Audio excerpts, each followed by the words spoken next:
السلام علیکم۔ جو نیشنز اللہ کے حکم کو سمجھتی نہیں اور بس اس کو سمن بکمن امیون پڑھتی ہیں، ان نیشن کی وہ چیز ان کے روز مرہ کی زندگی میں شامل ہو جاتی ہے۔ جیسے وہ پلانز بناتے ہیں، وہ پلانز بہت اچھے بناتے ہیں، پر جب اس کو ایگزیکیوٹ کرنے کا وقت آتا ہے تو سب کی انرجیز زیرو پر ہوتی ہیں۔ ان کی باتیں بہت اچھی ہوتی ہیں، اتنی اچھی ہوتی ہیں کہ آپ ان کے جب ارد گرد ہوں گے آپ کو لگے گا کہ یار اتنا اچھا یہ انسان کیسے، لیکن جب وہ پریکٹیکلی کرنے آئیں گے تو آپ کو پتہ چلے گا کہ ان سے بدترین آپ کو نہیں ملا۔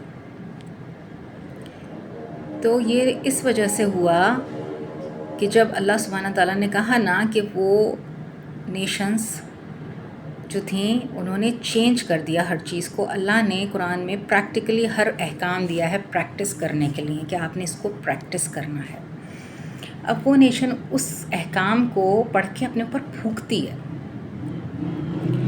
پھر وہ دین اسلام کو ایک اور مذہب جو کہ انکلوڈ کیا گیا، جس کے رہبر بنائے گئے، جس کو اسلام کہہ کے پیش کیا گیا، اور ان سارے لوگوں نے ایک بات آپ کے ذہن میں بٹھا دی کہ اگر آپ قرآن کو سمجھ کے پڑھیں گے تو آپ گمراہ ہو جائیں گے ان کے مذہب سے۔ صحیح کہہ رہے ہیں وہ کہ اگر آپ قرآن کو سمجھ لیں گے تو آپ اللہ کے حکم کو فالو کریں گے اور ان کے مذہب سے گمراہ ہو جائیں گے۔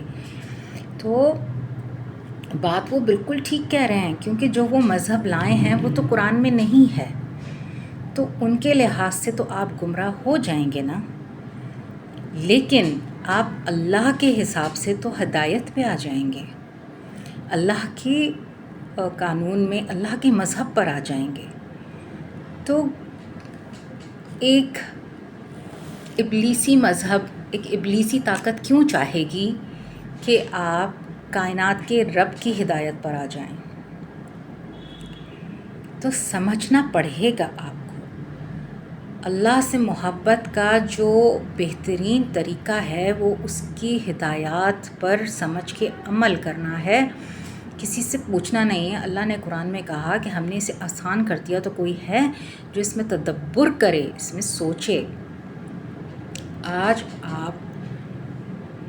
اب صدقہ اللہ نے کہا آپ کیا کرتے ہیں، جو میں نے ایک دیکھا کہ چیلوں کو ڈال دیا۔ اب جس چیز کو آپ بڑھانا چاہیں گے، جس چیز کو آپ نرش کرنا چاہیں گے، تو اب آپ اس سے کیا فائدہ اٹھائیں گے؟ ان چیلوں سے آپ کیا فائدہ اٹھائیں گے؟ آپ ان کو کھلا رہے ہیں، پلا رہے ہیں، تندرست کر رہے ہیں، ان کو نشو و نما دے رہے ہیں، ان کو اپنے سوسائٹی کا حصہ سمجھ کے، اب آپ ان سے کیا فائدہ لیں گے؟ تو قرآن میں ہے عقل والوں کے لیے نشانیاں ہیں، بے عقلوں کے لیے کوئی نشانی نہیں ہے قرآن میں، عقل والوں کے لیے نشانیاں ہیں۔ تو پہلے تو انہوں نے ایک اپنا جو مذہب انٹروڈیوس کرانا تھا اس کے لیے آپ کو بیوقوف بنایا کہ تم عقل سے مت سوچنا، دل سے سوچنا۔ اللہ نے تو کہا عقل سے سوچو، اس میں نشانی ہے عقل والوں کے لیے، فلا تعقلون، تمہیں عقل نہیں ہے، تم سوچتے نہیں ہو، اتنی سی بھی عقل نہیں، اتنا سا بھی کامن سینس نہیں ہے۔ تو اللہ نے تو بار بار یہ کہا ہے فلا تعقلون، جا کے دیکھیں قرآن میں کتنی دفعہ آیا فلا تعقلون، کہ تمہیں عقل نہیں ہے، عقل نہیں ہے، عقل نہیں ہے، ذرا سا بھی کامن سینس نہیں ہے۔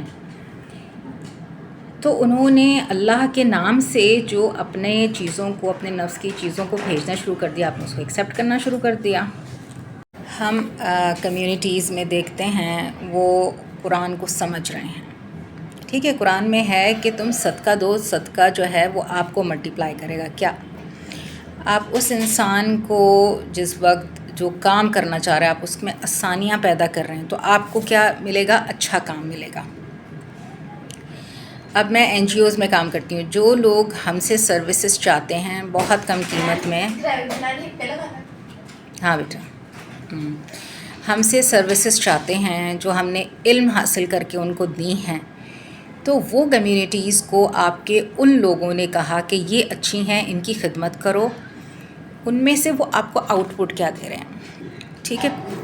جو سب سے لیڈنگ نیشنز ہیں وہ کہتی ہیں ہماری انویسٹمنٹ کتنی ہوگی، یعنی ہم اگر اس پہ صدقہ دے رہے ہیں، چیریٹی کر رہے ہیں، تو اس چیریٹی کے بدلے ہمیں جو آؤٹ پٹ ملے گا 10-20 سال بعد ملے گا، ٹھیک ہے.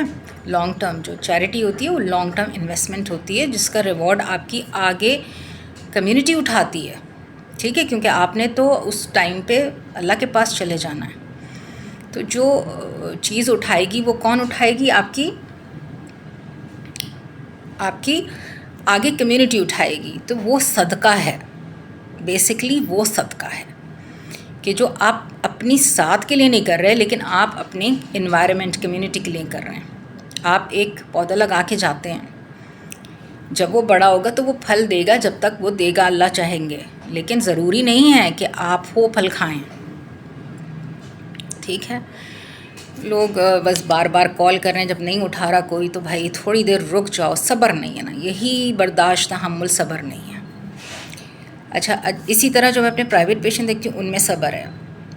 ان کو اگر میں ایک دفعہ وہ کر دوں، میسج چھوڑ دیں گے جب میں فری ہوں گی دیکھ لیں گے. یہ آپ کا ایک ایتھکس ہے. قرآن میں نے ایتھکس دیکھے، کسی کو تنگ نہ کرو، سرگوشی نہ کرو، خیر کی بات کہو، اصلاح کرو. ہمارے یہاں تو اصلاح کے نام پہ ذلیل کیا جاتا ہے نا. پھر شیطان کے نقش قدم پہ نہ چلو. آپ کے گھر میں ہی جو فٹ پرنٹس ہیں وہی شیاطین کے ہوں گے، لیکن آپ وہ چلیں گے کہ نہیں جی یہ، کیونکہ آپ کا جو مذہب ہے نا وہ آپ کا گھر کا کلچر ہے. آپ نے قرآن نہیں پڑھا، آپ کو کیا پتہ چلے گا؟ قرآن ایک ایسی کتاب ہے جو حق و باطل کا فیصلہ کرتی ہے، ٹھیک ہے، حق و باطل کا فیصلہ کرتی ہے. جب تک آپ نے قرآن نہیں پڑھا آپ حق و باطل کا فیصلہ کر ہی نہیں سکتے. کچھ بھی کر لیں، کچھ بھی کر لیں.